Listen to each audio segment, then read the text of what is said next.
Somos una iglesia con pasión, una iglesia llena del amor de Dios, de acuerdo a su corazón. Somos una iglesia con poder, transformando vidas para honrar a aquel que su vida dio en una cruz.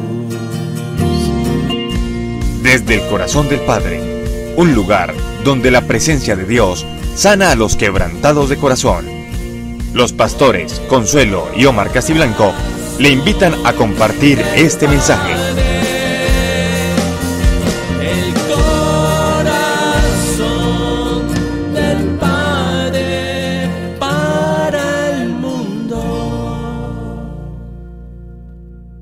Vamos a ir a la Biblia en esta mañana, capítulo 127 de los Salmos. Salmos, capítulo 127, versículo 1. Conocidos por nosotros este texto: si Jehová no edifica la casa, en vano trabajan los que la edifican. Dígale a la persona que está al lado: ordena tu casa. Bien, hace 8 días comencé una serie acerca de este mandato de Dios en su palabra: ordena tu casa. Vamos a ordenar la casa, y ordenar la casa significa ordenar nuestras vidas, ordenar nuestras familias y ordenar todas las áreas bajo la dirección y bajo la instrucción divina. Estuvimos hablando acerca de que ordenar una casa tiene que ver como con construir, y el fundamento de cualquier construcción que hagamos como hijos de Dios debe ser Jesucristo. Primera de Corintios 3:11, para aquellos que toman nota, dice que el único fundamento es Jesucristo y que no hay otro fundamento sobre el cual nosotros podamos edificar. Y estuvimos compartiendo que una familia se edifica, el centro de la familia es Jesús, y que hay 2 vigas, 2 columnas principales sobre la cual se va a sostener la familia, y es el amor y el respeto. Recuérdemelo por favor: amor y respeto. Hablábamos del diseño, hablábamos del orden de Dios para los esposos, y decíamos que la Biblia habla de que los hombres amen a sus esposas y las esposas respeten a sus esposos. Hoy quisiera entonces, después de tener el fundamento, después de levantar estas 2 vigas, construir muros, paredes que le den protección y bienestar emocional a nuestros hijos. Por eso en esta mañana quiero hablar del orden de Dios para los padres, es decir, la responsabilidad que Dios nos ha asignado como padres, el orden diseñado por Dios para los padres. Este es un tema que tal vez usted esté soltero por ahora, tal vez usted no tenga pensado tener hijos, pero Dios cuando nos regala un hijo nos regala un tesoro. ¿Cuántos papás dicen amén? Rey y Lady están a punto de cargar ese pequeño bebé, ya lo tienen en fotografías y es emocionante. Pero si Dios te regala un hijo, tiembla. ¿Sabes por qué? Porque no solo serás su amigo, no solo serás su padre, sino por sobre todas las cosas serás su ejemplo. Y eso es algo que nos hace temblar, porque como padres somos el ejemplo de nuestros hijos. Alguien dijo por ahí que cada hijo llega con el pan debajo del brazo. Pues el mío no llegó con un pan debajo del brazo. En realidad eso no es bíblico y no lo creo de a mucho. Lo que sí sé es que un hijo sale caro. ¿Sí se han hecho las cuentas? Sale caro, pero no tiene precio. No tiene precio la alegría que nos dan, el gozo que nos dan, el verles crecer, el verlos madurar, el ver alcanzar sus sueños. Es algo que compensa cualquier sacrificio que usted como papá haga. En esta mañana entonces quisiera referirme a 4 responsabilidades que Dios asigna a los padres para con sus hijos. Responsabilidad número 1, Proverbios capítulo 10, versículo 12. Esta porción de Proverbios nos habla acerca de la primera responsabilidad que un padre tiene para con sus hijos: el amor. Y la Biblia dice que una característica del amor es que cubre todas las faltas. ¿Sabe usted que sus hijos tienen faltantes, tienen vacíos, y que el ingrediente que Dios quiere que usted ponga sobre sus hijos supla esos faltantes en su corazón? Así que el amor es el conjunto de esos actos concretos que como padres hacemos para satisfacer las necesidades de nuestros hijos. El amor no es una poesía, no es un sustantivo, el amor es un verbo, es un hacer. Y un padre que ama permanentemente está haciendo en pro de suplir a los faltantes y a las necesidades del corazón en sus hijos. Cuando usted ama a sus hijos, ¿cuántos padres aman a sus hijos? Cuando usted le demuestra ese amor con actos concretos a su hijo, usted lo está protegiendo hacia el futuro, para que no busque por fuera, en otras personas, en otros vicios, el amor que usted como padre le ha dado. Cuando usted ama a su hijo, calafatea, blinda el corazón de su hijo. Por eso es que en nuestros diferentes congresos de restauración hemos aprendido que muchas veces la raíz de un pecado, el origen de un hábito esclavizante en la vida de un adulto, fue un faltante que no se suplió por el amor del Padre. Por eso necesitamos comprometernos con amar a nuestros hijos de forma tal que ese amor los haga sentir completos. ¿Qué tipo de necesidades espera Dios que suplamos sobre nuestros hijos? Por supuesto, necesidades número uno, las necesidades físicas. Me refiero a la responsabilidad que usted tiene de brindar techo, alimentación, vestido, salud y educación. Pero hay otras necesidades que no son tan tangibles, pero que son tremendamente importantes. Las necesidades número dos, las necesidades emocionales. Y alrededor de eso podríamos tener toda una serie hablando de ello. Pero solamente déjeme, se las nombro rápidamente. Una necesidad emocional que su hijo requiere que usted supla por medio del amor es el aprecio, el sentirse aceptado, el tiempo que usted le da, lo importante que usted hace que él se sienta para usted, la formación de su carácter, el respeto con el cual usted lo trata, la seguridad emocional que le brinda en casa, el involucrarse con ellos. Todo esto llena faltantes de su corazón. Y las terceras necesidades, que no por ser terceras son menos importantes, es más, tal vez es lo más importante, son las necesidades de orden espiritual. Esas tres necesidades, las físicas, las emocionales y las espirituales, Dios espera que usted como padre supla sobre sus hijos a través del amor. Por eso es que usted prioriza venir a la iglesia, porque entiende que no hay mayor regalo, mayor legado de darle a un hijo que él conozca a Jesús, conozca a Dios a través de Jesucristo y conozca su palabra. Qué bueno que usted priorice venir a la iglesia. Qué bueno que usted priorice la oración antes de consumir los alimentos. Qué bueno que usted se reúna alrededor del altar familiar para orar juntos y leer e instruir a sus hijos con la palabra. El amor suple todas las faltas. Sin embargo, hay un peligro que sería importante mencionar antes de ir al siguiente punto. Y el peligro es que hay algunos papás que aman y terminan en ese amor sobreprotegiendo a los hijos. Así que el mandato completo sería: ámelos, pero no los sobreproteja. Puede decirle eso a la persona que tiene por allí con una sonrisa: ámalos, pero no los sobreproteja. Tremendo esto, porque yo no sé si usted ha escuchado a muchos papás que decimos: es que yo lo sigo viendo como mi nené, y ya tiene 25 años.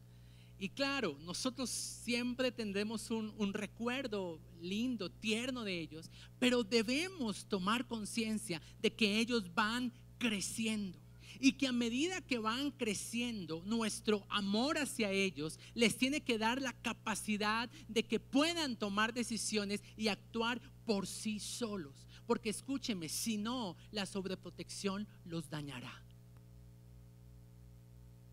porque los hace crecer con un sistema de inmunidad pobre en contra del virus del pecado, en contra del virus del mundo. Cuando usted los sobreprotege, usted los hace crecer irresponsablemente. Se acostumbran a que usted les haga todo. Y más adelante en su etapa adulta, otros estarán tomando decisiones por ellos y crecerán inseguros. Un padre que ama a sus hijos piensa en su futuro. Los ama, pero no los sobreprotege. Porque cuando usted sobreprotege a su hijo, usted empieza a desarrollar un tipo de amor enfermizo que los daña y que no solamente lo destruye a él, sino que lo destruye a usted.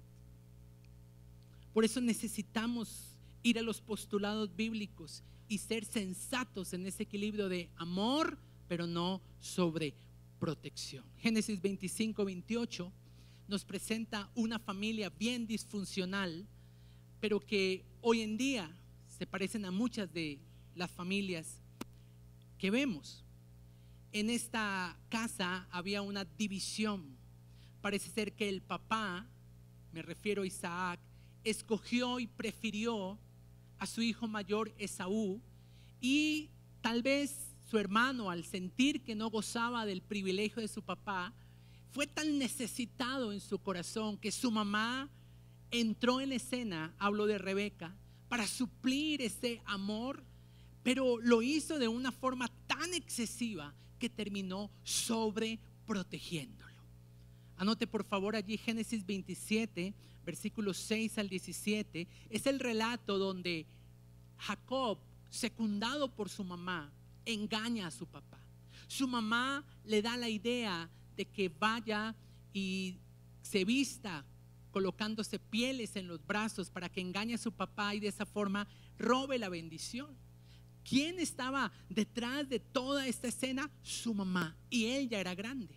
Ella le seguía diciendo lo que tenía que hacer. Y peor aún, unos versículos más adelante, dice la Biblia que cuando su hermano se enteró de que Jacob le había robado la primogenitura, pretendió matarlo, y su mamá de nuevo le da instrucciones. Estoy hablando de un joven de 30 años. Ella le dice: ve a la casa de tu tío Labán y yo mandaré a traer por ti. Ella lo amó, pero lo sobreprotegió.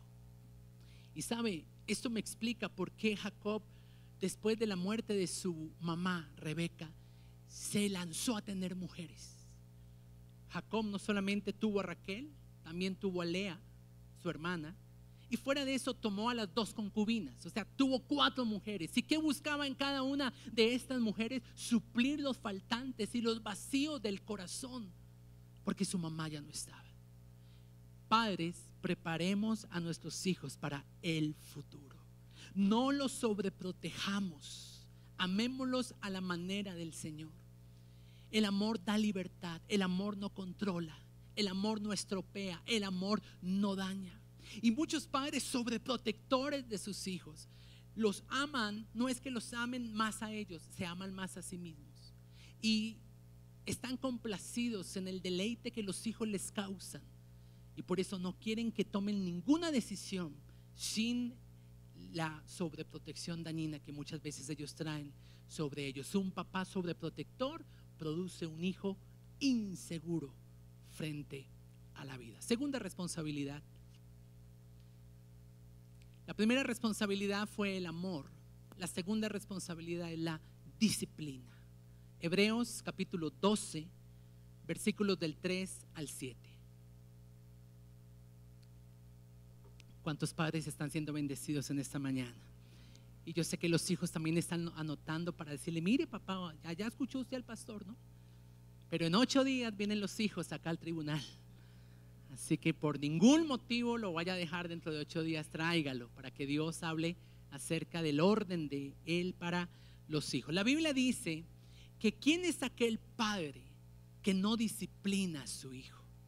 La Biblia dice que Dios como padre nos disciplina, porque el que ama disciplina a su hijo. Y escúcheme, también hay una expresión fuerte en la Biblia que dice que cuando un padre deja sin disciplinar a su hijo, lo está levantando como un bastardo. Una expresión fuerte. que hace referencia a que no le importa lo que esa persona, lo que su hijo vaya a vivir en el futuro, y por eso lo deja sin disciplina. La disciplina siempre es preventiva, algunas veces correctiva, pero nunca destructiva.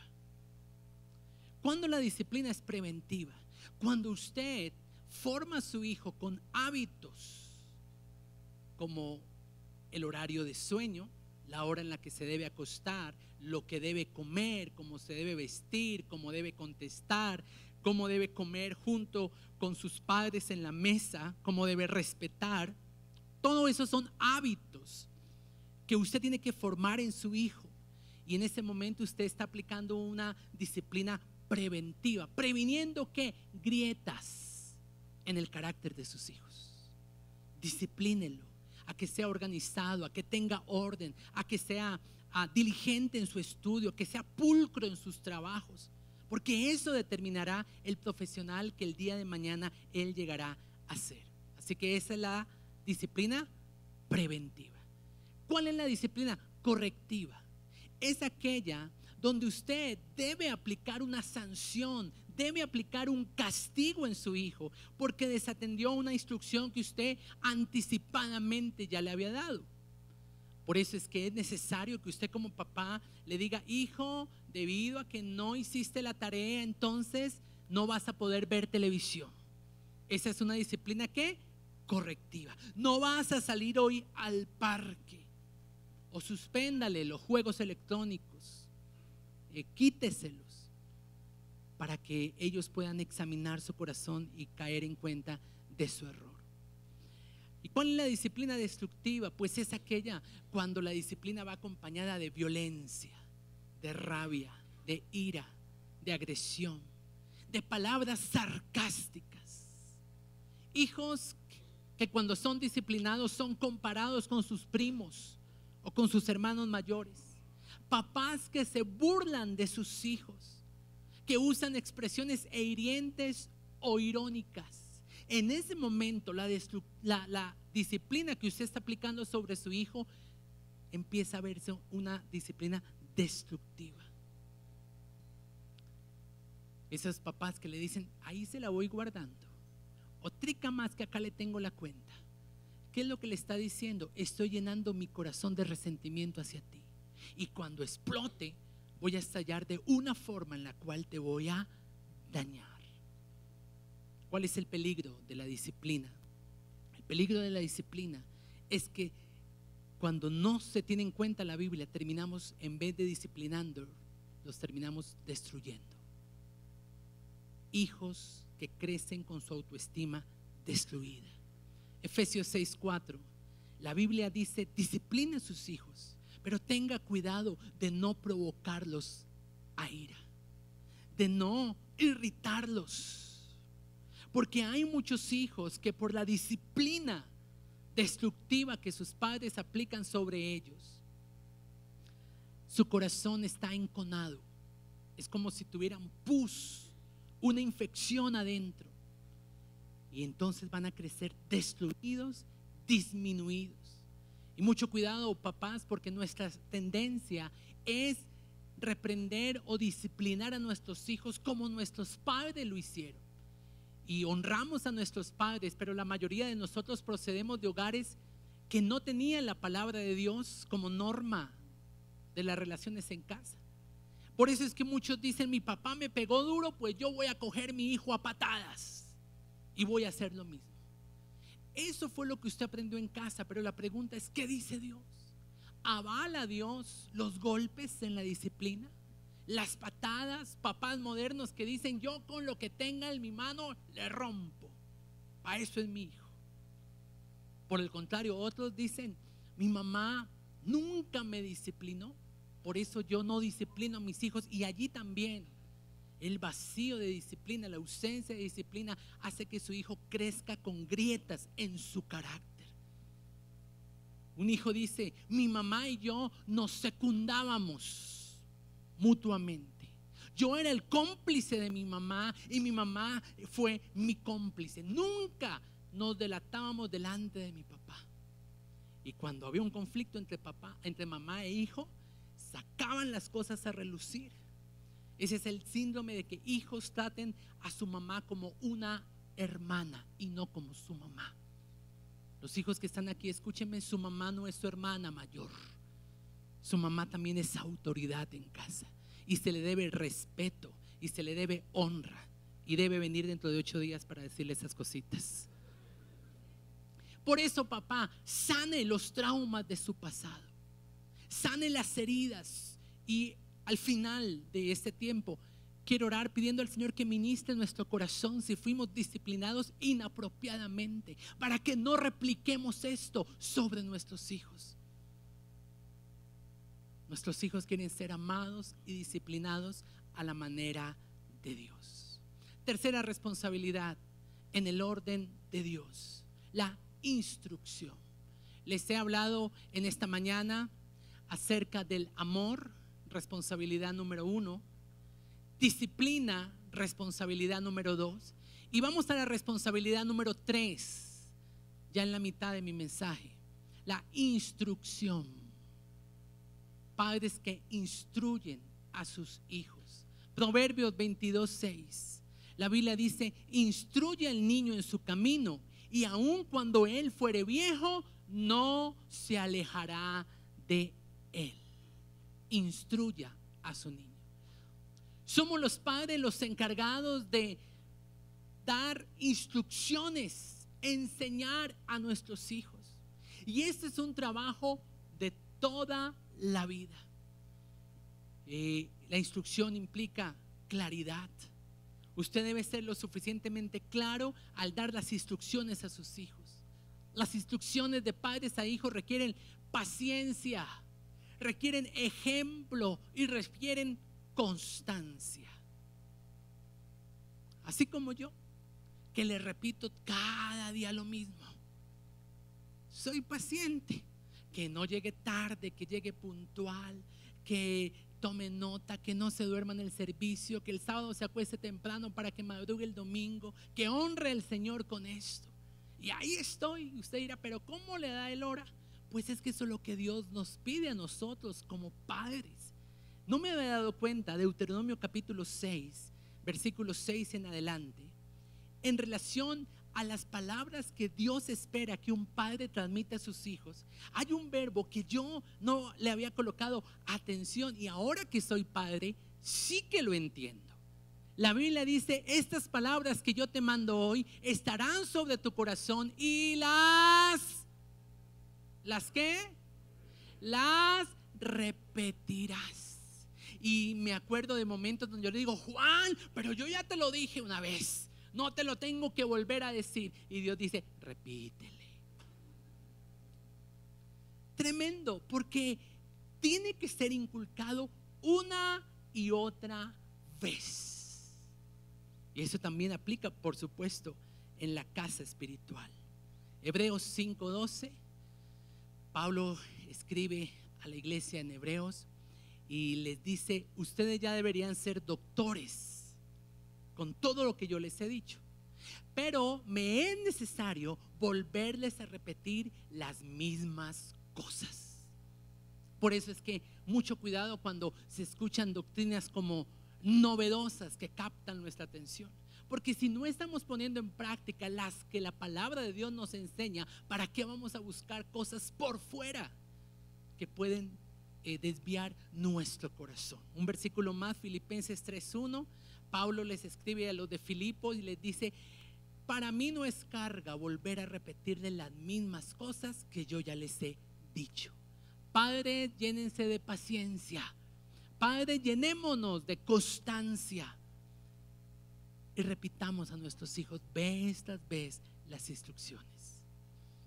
En una de esas ocasiones, esas palabras que les decimos alcanzarán su corazón y traerán sobre ellos transformación. Ahora, iglesia, considere lo siguiente: yo sé que la iglesia hace un trabajo maravilloso con sus hijos, me refiero a los niños del corazoncito, pero nosotros, la iglesia, el colegio, el grupo Fuente, somos tutores para su hijo, pero usted es su papá Y Primera de Corintios, capítulo 4, versículos 14 al 17 nos dice eso. Dice Pablo, ustedes tienen muchos tutores, ustedes tienen muchos maestros, pero el padre espiritual soy yo. Pues lo mismo aplica en nuestras familias. Ellos tendrán maestros, pastores, profesores, personas que les ayudarán, pero usted es el papá. Y por eso hay una responsabilidad mayor sobre usted. Y un papá, hablo a los hombres, no necesita dar a luz un hijo para sentir dolores de parto, sino preguntémoselo a Pablo. Gálatas 4:19, Pablo dice, hijitos míos, por quien siento dolores de parto hasta que Cristo sea formado en ustedes. Y eso es lo que un papá siente cuando está comprometido en formar el carácter de su hijo. Por eso mucho cuidado, tíos, porque hay procesos que los papás llevamos y un tío en 2 minutos, porque solamente ve a su sobrino un día y no los 7 días a la semana, echa a perder todo el trabajo que un papá ha hecho a lo largo de la semana. Amo a los tíos, pero tíos, tengan cuidado, porque usted es un tutor, pero como padres somos responsables de levantar a nuestros hijos. Colosenses 3:21, el peligro de la instrucción. La Biblia dice, no exasperen a sus hijos para que no se desalienten. Así que, recapitulando, hemos dicho, ámelos, pero no los sobreproteja. Disciplínelos, pero no los destruya. Instrúyalos, pero no los frustre. No exasperen a sus hijos para que ellos no se desalienten. En otra versión dice, para que no se frustren. Y hay muchos hijos frustrados porque por más que ellos intenten hacer lo mejor, sus padres jamás le reconocen su esfuerzo. Padres que nada los complace y que siempre están señalando la peca y la debilidad constante de su hijo. Nuestros hijos no son perfectos, ¿ya se dieron cuenta de eso? Ellos no nacieron aprendidos, aunque ellos dicen que sí. Ellos piensan que nacieron aprendidos, pero no es así. Tienen que ser instruidos, pero que la instrucción los aliente y no los desestimule ni los frustre.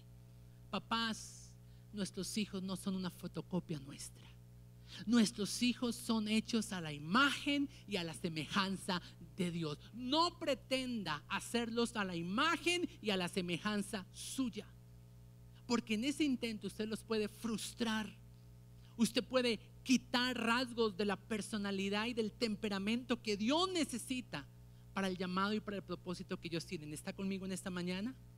Exíjales, pero no les demande perfección. ¿Sabe por qué? Porque ni usted ni yo somos perfectos.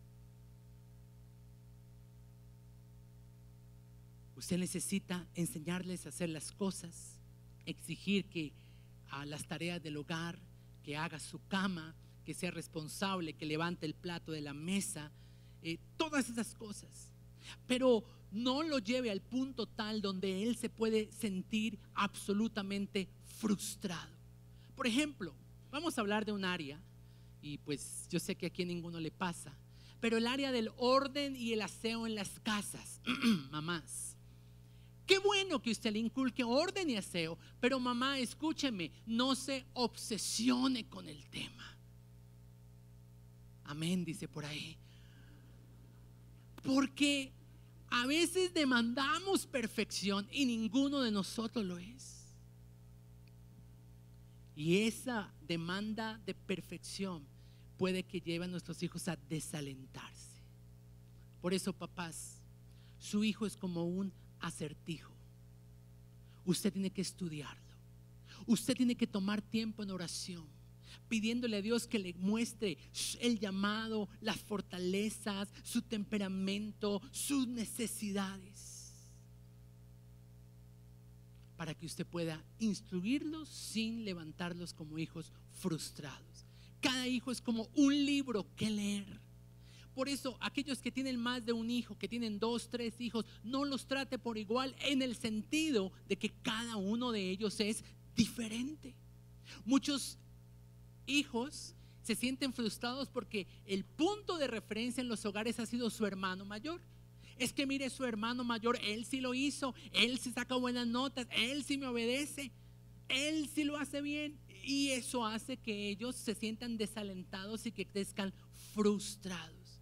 Además, yo le voy a decir algo a usted que yo sé que como papá se ha dado cuenta, pero el entorno donde nuestros hijos están creciendo es muy distinto al nuestro. Nosotros crecimos con la innovación del TV a color y Betamax. ¿Lo recuerdan? Que el vecino del barrio que tenía el TV a color, allá caíamos todos. Oiga, ¿me deja ver la novela?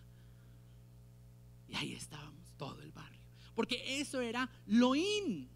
Pero nuestros hijos están inmersos en una sociedad cibernética y son cosas que nosotros no podemos desconocer. Su conmovisión, la conmovisión de sus hijos, el medio en el cual ellos están siendo rodeados es diferente a la nuestra. Y escúcheme, en vez de eso crear un abismo, debe crear más bien un punto de encuentro con ellos, un punto de acercamiento con ellos. La Biblia dice que Jesús no vino a abolir la ley, sino que vino ¿a qué? A cumplirla. Pues de la misma forma, no se trata de satanizar la tecnología, no se trata de pretender que nuestros hijos crezcan lejos de esa conmovisión tecnológica. Se trata de enseñarlos a mantenerse fieles pese a la tecnología. Por ejemplo, si usted ya le ha dado a su hijo un smartphone, un teléfono inteligente, un teléfono con el que él puede coger una señal de internet, si usted ya ha puesto en las manos de su hijo, yo espero que previo a eso ustedes ya hubieran tenido una conversación acerca de la pornografía. Porque sería usted responsable poner un smartphone en la mano de su hijo sin usted haberle marcado y trazado los límites en ese sentido. No se trata de abolir la conmovisión de nuestros hijos. Se trata de enseñarles a ser fieles y a tener temor de Dios en el manejo de ellos. Por ejemplo, y recuerdo tal vez unos 6 años atrás, yo les decía a ustedes en la iglesia: traigan el libro, traigan la Biblia. Pues porque yo soy de la generación del libro, yo soy de la generación de la Biblia. Y yo me daba cuenta que los preteens y que los jóvenes, y bueno, y algunos viejos pero que se creen jóvenes, leían la Biblia en el smartphone. Entonces me decían: pastor, pero es que ahorita todo, acá está la Biblia. A veces veo a mi esposa en la tabla y le digo: ¿qué tanto hace ahí en la tabla? Me dice: leyendo la Biblia. No, yo no, el libro, papel, ráyela, colores. Porque esa es mi academia. Y tremendo, porque tuve un sueño, se los conté a mi esposa y a mi hijo en estos días. Tuve un sueño de que teníamos un grupo de hombres. Era un grupo pequeño y yo estaba enseñando, y yo recuerdo, estaba Oscar Ramírez, no falta, estaba Ricardo Delgado, ahí también en el grupo de hombres, y algunos, yo vi algunos. Y entonces lo que pasa es que mi hijo me está diciendo que: papá, tú predicas muy chévere, pero muy largo. Y solo alguien cerca a mi corazón me puede decir esas verdades. Y yo creo que él me tiene a mí tan traumatizado con ese tema, que por eso me soñé lo siguiente. Yo me soñé que estábamos en ese grupo de hombres, y que el grupo, me acuerdo tanto en el sueño, era de 7:30 a 9 de la noche. Y yo iba en mis 18 puntos, iba en el 17 y me faltaba un punto, y eran las 9. Y yo les dije: y mi punto número 18. Y Ricardo dijo: ya son las 9. Y eso nunca me había pasado a mí en el ministerio, en los años del ministerio. Gracias por amarme y soportar mis 18 puntos. Pero la conclusión del sueño fue la siguiente: terminé mi punto 18 y ya no había nadie, ni Oscar Ramírez. Se habían ido. Y es tremendo, porque esta generación Si queremos ganar esa generación, tendremos que ser mucho más efectivos. Tenemos que ir al grano. Tenemos que redimir el tiempo. Y además que usted tiene una buena silla ahí acolchándolo. Porque a veces hay sillas que hacen más difícil pasar el tiempo, 50, una hora allí sentados. Así que le doy gracias a Dios por lo buenas ovejas que ustedes son y por animarme y bendecirme. Pero tengo que entender que hay unos desafíos, está la tecnología, está lo musical, que no es satánico, sino que tenemos que tomar ello y allí mantener el principio. Escúcheme, papá, no se trata de transar los principios se mantienen. Se trata de entender las cosmovisiones, de comprender nuestros hijos, de entenderlos. No los podemos tratar, y hablo de los papás que tienen hijos pequeños, como si fueran un adulto. Por ejemplo, yo tomé una decisión ya después de repetidas ocasiones. Juan, cuando va a mi cama y me da el beso de despedirse, él me jondea las chancletas debajo de la cama, porque él sabe que yo me levanto a las 2, 3 de la mañana a buscar el baño, pero antes de encontrar el baño tengo que encontrar las chancletas. Y entonces yo le repetía, no lo hagas, no lo hagas. Y me enfurecía, y el Señor me decía, disfrútalo, ríete con él. Y sabe que eso debe ser los papás, reírnos de las bobadas de nuestros hijos, de sus chistes, de sus... Entonces lo que yo hago es que yo en la mañana voy, lo levanto y le doy un beso y una patadita a las chanclas. Y ahora nos reímos juntos. Pero, o sea, usted tiene dos posibilidades: o genera un abismo en la forma como sus hijos perciben la vida y usted lo percibe, o genera un punto de acercamiento, un punto de encuentro. Número 4, porque ya el tiempo es oro. Primera de Timoteo, capítulo 3, versículos del 4 al 5. Espero que en esta mañana usted como padre esté siendo retado a amar, a disciplinar, a instruir. Y número 4, a gobernar su casa. Los padres son llamados a gobernar su familia. Este versículo habla acerca de características que se demandan de los que sirven a Dios. Así que son características que nosotros como iglesia debemos cultivar. Y la Biblia dice que gobierne bien su casa, que tenga a sus hijos en sujeción con toda honestidad. Gobernar significa literalmente hacerse al frente. Lamentablemente hoy muchos hogares quienes gobiernan son los hijos. Ellos son los que deciden qué pagar, cuánto pagar, qué comprar, qué tarjeta se usa, dónde se va de vacaciones, si la mamá sale o no sale, a qué hora se debe acostar el papá, hasta qué hora se tiene prendida la televisión. El orden de Dios exige que seamos los padres los que gobernemos nuestra casa. Ahora, antes de usted gobernar un grupo en la iglesia, debe gobernar su casa. Y antes de usted gobernar su casa, debe gobernarse a sí mismo. Primera de Reyes 12:7.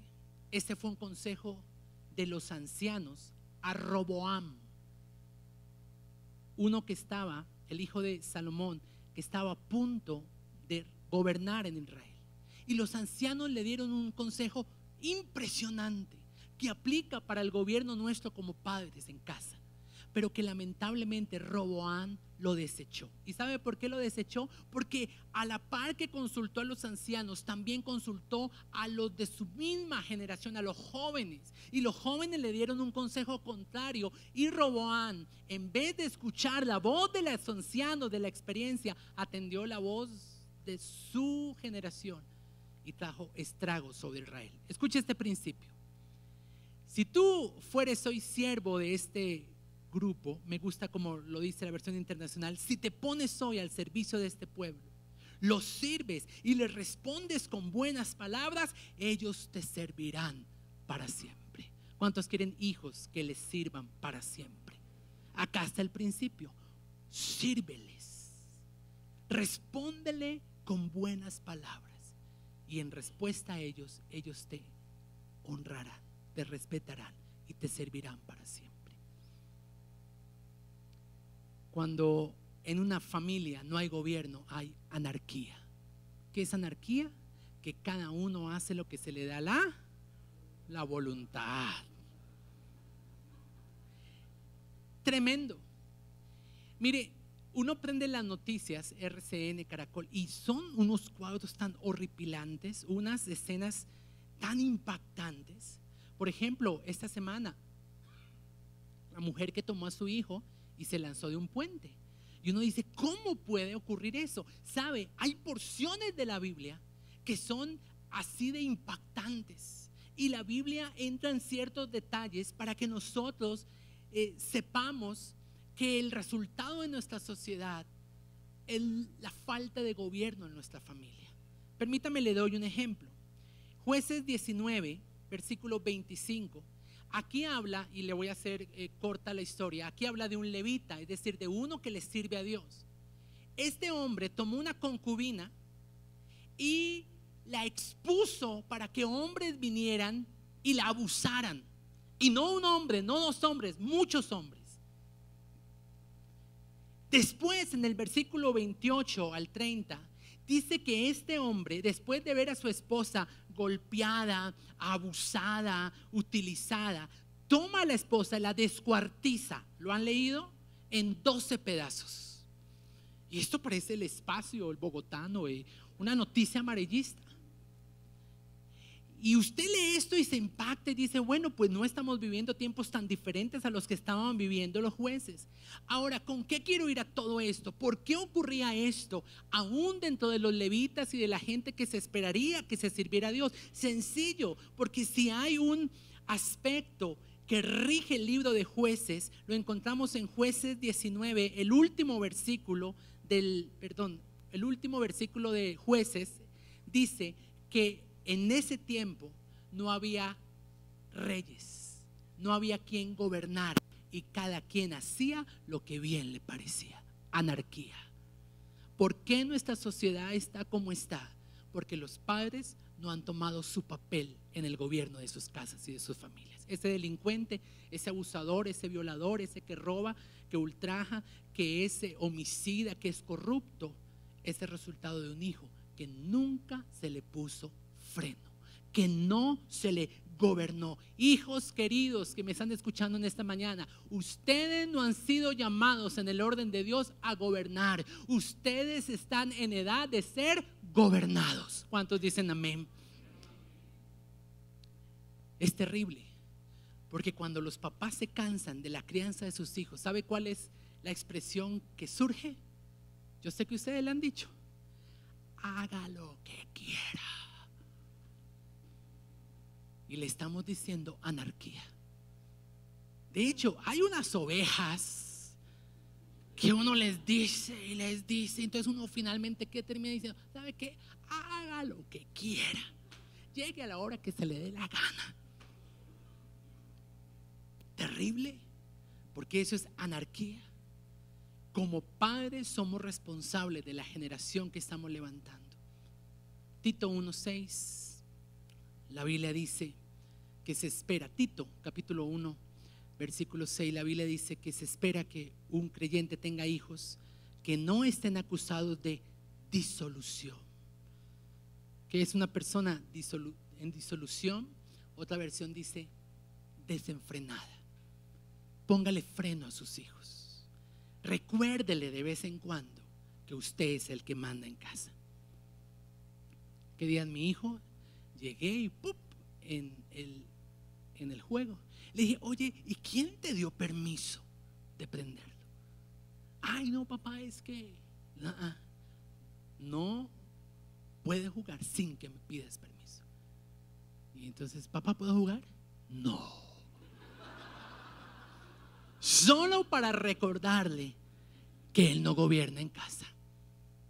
Y le aseguro que si muchos de nosotros hubiéramos sido hijos gobernados, hoy seríamos personas que no seríamos tan desenfrenadas en nuestro genio, tan desenfrenadas en nuestra delicadeza, tan desenfrenadas en las relaciones.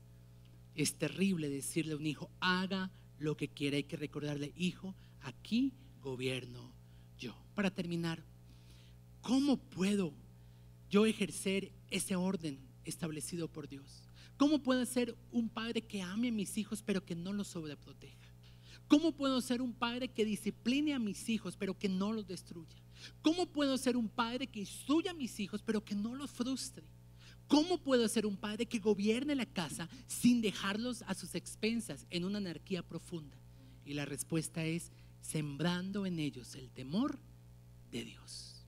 No hay otro mecanismo, no hay otra forma. Ese desafío se soluciona cuando usted calafatea el corazón de sus hijos. José y María han pensado en esto. Los padres de Jesús fueron escogidos por Dios porque seguramente fue una pareja ejemplar en muchos aspectos. José y María no faltaban a ninguna celebración judía, no faltaban a la iglesia. Ellos fueron fundamentales en el proceso de formación de Jesús humano, de la humanidad de Jesús. No me imagino a Jesús cumpliendo su propósito con un papá borracho, con un papá violento, con un papá que le dejaba hacer lo que él quisiera. La Biblia nos enseña que en una oportunidad Jesús estuvo 3 días perdido en el templo. Sus padres llegaron, María y José llegaron y le dijeron: hijos, te vas con nosotros. Y él tenía 12 años, porque escucho a algunos jóvenes que dicen: yo ya tengo 12 años, ya no me pueden decir lo que tengo que hacer. Aprenda de Jesús. Dice la Biblia que Jesús volvió sujeto a José y a María. El ingrediente seguro que permitirá que se levanten las relaciones de padres e hijos en el orden de Dios se llama el temor de Dios. Colóquese en pie en esta mañana.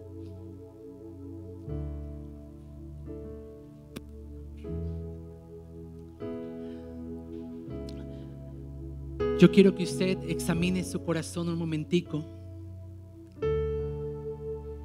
Y quiero que me escuche bien esto.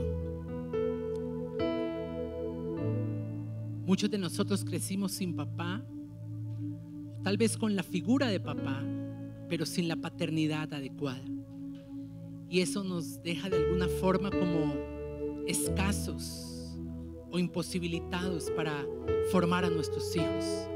Pero si usted es alguien que ha pensado así en algún momento, yo quiero que en esta mañana usted mire a Dios como Padre y piense cómo Él lo ha tratado a usted. Y de esa misma forma usted proponga en su corazón tratar a sus hijos. Dios es un Dios que nos ama, pero no nos alcahuetea. Dios es un Dios que nos disciplina, pero nunca busca nuestra destrucción. Dios es un Dios que nos instruye, pero jamás hace que estemos exasperados, con dolor y sintiéndonos abusados. Y Dios no es un Dios que nos suelta a nuestra voluntad, sino que dice: yo soy el que gobierno tu vida. Enséñame a ser un papá como tú, Señor. Enséñame a ser un padre como tú. Señor, mis hijos vienen en camino. Mis hijos llegarán, o ya los que tengo necesitan ser instruidos. Después vendrán mis nietos. Y por eso necesito, Señor, que tú me des el corazón de un padre. Dame el corazón de una madre. Señor, que esta palabra no quede como una enseñanza que alimente mi mente, sino que trascienda en el corazón. Ayúdame a inculcarle el temor de Dios. Que la raíz, el centro de nuestras relaciones entre padres e hijos, Señor, sea tu palabra. Ayúdame a amar tu libro. Ayúdame a amar tu palabra, en formato libro o en formato smartphone. Pero que el principio de tu palabra alcance mi corazón, Señor. Señor, ya no voy a seguir en combate en mi casa por esta brecha generacional. En vez de hacer un abismo, voy a crear un espacio de encuentro. Hijo, perdóname, porque te he juzgado, porque te he maltratado, porque te he censurado, porque te he ridiculizado, porque he usado palabras que te descalifican, he usado palabras sarcásticas, porque te he comparado, porque no te he entendido, porque no te he estudiado, porque te he exigido que conozcas mis instrucciones, pero no he tomado tiempo para discernir tu corazón. Hoy delante del Señor vengo pidiendo a Dios que me dé esa unción, que puedas sanar el corazón de mis hijos. Sáname a mí primero, Señor, de los recuerdos y de los episodios de violencia, de maltrato, de ausencia que experimenté. Hoy me doy cuenta que la raíz de este pecado es un faltante que no me fue dado de pequeño. Yo pido que por la acción del Espíritu, Señor, tú puedas suplir eso en el corazón de tu familia espiritual, que es la iglesia.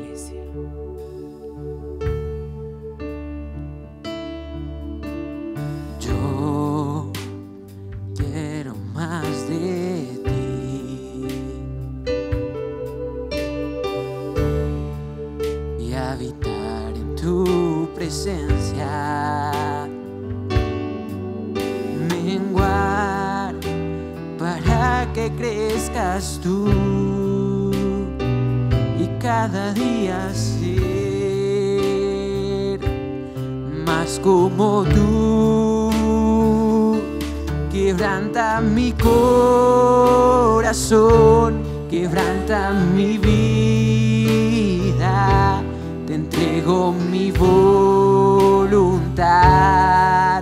a ti. Todo lo que soy, Señor, todo cuanto tengo es tuyo. Yo quiero menguar para que crezcas tú. Quebranta mi corazón, quebranta mi vida, te entrego mi voluntad a ti. Todo lo que soy, Señor, es tuyo. Yo quiero menguar para que crezcas tú. Y en esta mañana participamos de la mesa del Señor, dándole cierre a nuestro ayuno de 21 días. Por eso quiero que usted prepare su corazón en esta mañana para participar de la copa y del pan. La Biblia nos enseña que Jesús con sus discípulos les dijo: hagan esto en memoria de mí. Por eso, si usted discierne claramente por la acción del Espíritu lo que pasó en la cruz, y hoy quisiera participar y compartir de ese pan que representa el cuerpo molido por nuestros pecados en el madero, y participar de esta copa que representa la sangre que Jesús vertió tomando nuestro lugar, le voy a invitar a que permanezca de pie. O si por alguna razón usted no va a participar, solamente tome asiento. Eso le indicará a nuestros servidores en el momento de repartir el pan y la copa a quienes se lo deben ofrecer. Usted va a tomar el pan, va a tomar la copa y va a esperar mi indicación para que juntos podamos participar de la mesa del Señor en esta mañana. Gracias, Jesús. Hoy te pedimos perdón, Dios, por nuestros pecados. Confesamos nuestros pecados, nos arrepentimos de ellos. Pedimos la convicción del Espíritu Santo sobre nuestro corazón. Señor, convénceme de pecado en esta mañana. Convénceme de pecado. Podemos repartir el pan y la copa. Espíritu Santo, como iglesia hoy recordamos la cruz. Recordamos ese lugar donde tomaste mi lugar, donde te hiciste maldición para que yo fuera bendición, donde te hiciste pecado para que tu justicia me revistiera. Señor, estamos discerniendo lo que aconteció en aquel madero. Y hoy, en ocasión de lo que nos has hablado, espiritualmente presentamos nuestros hijos y presentamos nuestras hijas, nuestra familia. Queremos ser una familia que viva bajo tu diseño. Queremos ser una familia que viva bajo tu orden, Señor. Que tú seas nuestro fundamento y que nuestras relaciones se caractericen siempre, Señor, por tener el consejo de tu palabra. No queremos, como Roboam, desatender el consejo tuyo a través de nuestras autoridades. Queremos retener el consejo y que more en nuestro corazón. Tome un tiempito más allí examinando su corazón. Esto es algo que no se puede hacer a la ligera. Es algo que no se puede hacer como un rito más, sino que debe haber una conciencia total, profunda, muy reverente. Participar de la copa, participar de la mesa del Señor. Gracias, Jesús. Gracias, Señor. Dele gracias al Señor allí por ese perdón que Él nos otorga, por esa gracia, por ese amor, por su perdón que siempre está disponible para cada uno de nosotros. Te bendecimos, Señor, y te damos las gracias a ti, Jesucristo. Eres Rey, eres Dios.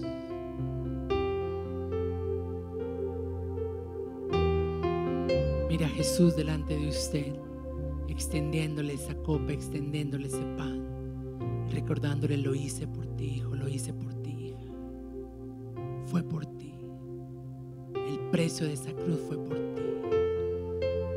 El precio de que hoy me llames Padre, que yo te llame hijo, hija, fue esa sangre que se vertió en tierra hasta su última gota, porque no escatimó nada.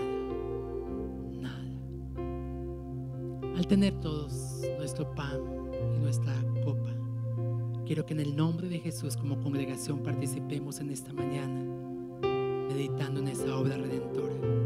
Podemos participar.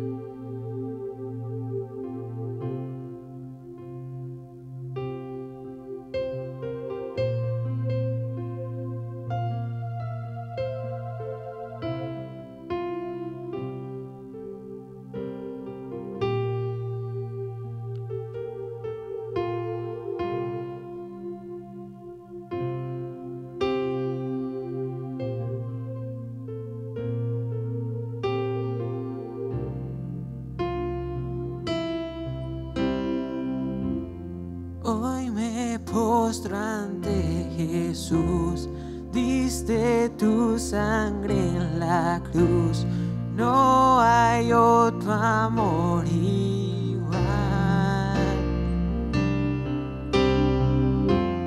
Él murió y resucitó, sobre la muerte venció, nada me separará.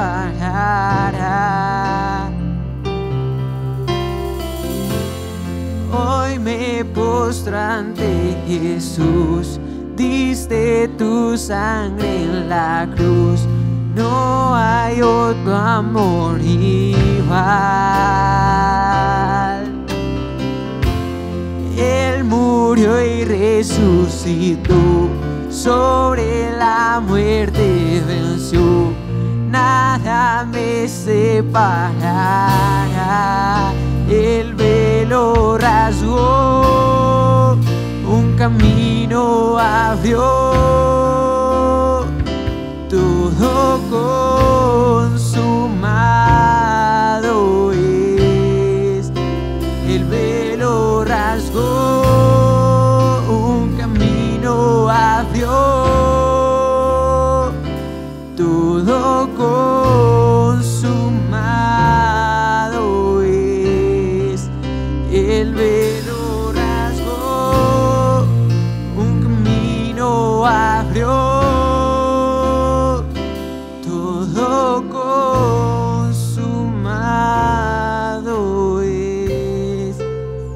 Gracias, Jesús. ¿Qué tal si le da un abrazo de amor a alguien que esté por ahí cerca?